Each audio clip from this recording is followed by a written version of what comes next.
Programang ito ay rated SPG, striktong patnubay at gabay ng magulang ang kailangan.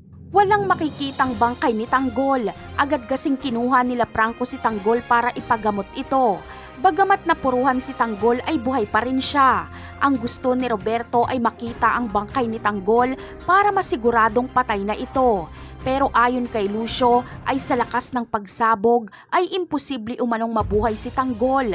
Patay na umano si Tanggol at ayaw lang itong aminin ng mga Montenegro. Kaya naman, maniniwala ang mga gerero na patay na si Tanggol dahil tahimik ang mga Montenegro sa nangyari kay Tanggol. Magsasalita pa si Don Julio na namatayan siya ng apo. Kaya masaya ang mga gerero. Pero ang namatay na apo ni Don Julio ay si Inigo pala at hindi si Tanggol. Makikiramay pa kunwari ang mga gerero sa Montenegro. Pero planado lang pala ito ng mga Montenegro. Dahil sa oras ng botohan ay magpapakita si Tanggol.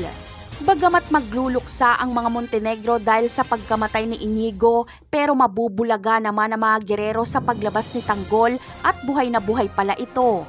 Muling mabibigyan ng pag-asa ang mga tao. At dahil kinabukasan ay eleksyon na, ay wala nang sapat na panahon ng mga gerero para siraan o muling pagtangkaan ang buhay ni Tanggol.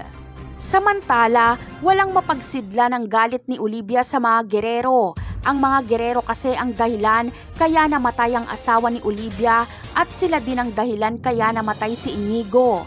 Resulta ito ng kasakiman ni Olivia sa kapangyarihan. Hindi niya sinabing may banta sa buhay ni Tanggol para sa sarili niyang interes at pinapapatay niya noon si Roberto para siya ang maging mayor. Kaya nakarma agad si Olivia at buhay ni Inigo ang kinuha. Napakarami pa nating dapat abangan sa mga susunod na episode. Paalam!